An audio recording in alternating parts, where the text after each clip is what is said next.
Advocate B Gopalakrishnan, താങ്കൾക്ക് അതിനൊരു മറുപടി പറയാം. ബി.ജെ.പിയുടെ ഒരു രഹസ്യ അജണ്ടയാണെന്നൊക്കെയാണ് അദ്ദേഹം പറഞ്ഞു വരുന്നത്.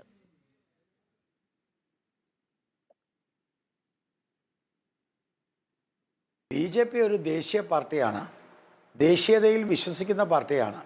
രാജീവ് ചന്ദ്രശേഖരനായാലും ബഹുമാനപ്പെട്ട പ്രധാനമന്ത്രി നരേന്ദ്രമോദിജി ആയാലും ഞങ്ങളെല്ലാവരും ഇന്ത്യൻ ദേശീയത, ഭാരതീയ ദേശീയത എന്ന് പറഞ്ഞാൽ അത് ഹിന്ദുത്വമാണ്. ഹിന്ദുത്വം എന്ന് പറഞ്ഞാൽ അത് മതമല്ല, അത് ജലീലടക്കം ഉൾക്കൊള്ളുന്ന ഭാരതത്തിൻ്റെ സംസ്കാരമാണ്. ആ സംസ്കാരത്തെ തൊടാനോ ആ സംസ്കാരത്തെ തകർക്കാനോ ഒരാളെയും ഞങ്ങൾ അനുവദിക്കില്ല. അതിനെ അതിശക്തമായി ഞങ്ങൾ എതിർക്കും, അതെല്ലാവരും എതിർക്കും. പക്ഷേ വികസനം എന്ന വിഷയത്തിൽ ഞങ്ങൾക്കൊരു കോംപ്രമൈസും ഇല്ല.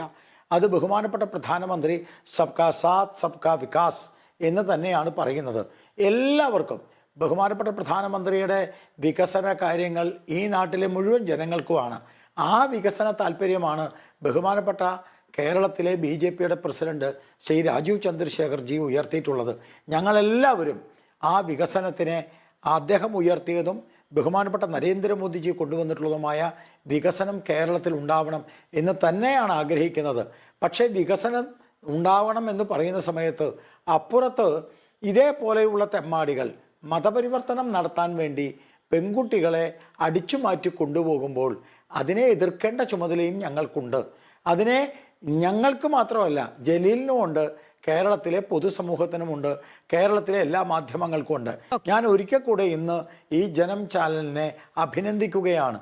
കാരണം വേറെ ഈ 38 പേർക്ക് വധശിക്ഷ നൽകിയ ഇത്ര വലിയ ഒരു സംഭവം, ഒരു ഹൈക്കോടതി വിധി ഇത്ര ശക്തമായ രീതിയിൽ വന്നിട്ടും എന്തുകൊണ്ടും മറ്റു ചാനലുകളൊന്നും ഇത് ചർച്ച ചെയ്യപ്പെടുന്നില്ല? ഞാൻ നേരെ തിരിച്ചു ചോദിക്കുകയാണ്. ഇപ്പോൾ ഈ നോർത്ത് ഇന്ത്യയിലെ ഏതെങ്കിലും ഒരു വിധി ഈ സംഘപരിവാറിനെതിരായിട്ടുള്ള ഒരു വിധിയാണെങ്കിൽ എന്തായിരിക്കും ഈ കേരളത്തിലെ അവസ്ഥ ഒന്ന് ചിന്തിക്കാൻ പറ്റുമോ? എന്തേ? ഇതാണ് രാഷ്ട്രീയം, ഇതാണ് കേരളത്തിലെ രാഷ്ട്രീയത്തിനെതിരായിട്ട് ഞങ്ങൾ സംസാരിക്കാനുള്ള കാരണം. അടിസ്ഥാനപരമായ കാരണം അതാണ്. കാരണം എന്തെങ്കിലും ഒരു സംഭവം നടന്നാൽ ഉടനെ അത് പെരുപ്പിച്ച് സംഘപരിവാറിനെതിരായിട്ട് കൊണ്ടുവരാൻ എല്ലാ മാധ്യമങ്ങളും ഉണ്ട്, ജലീലടക്കമുള്ള ആളുകളുണ്ട്. പക്ഷെ സത്യസന്ധമായ കാര്യങ്ങളെ ചൂണ്ടിക്കാണിക്കണ്ടേ?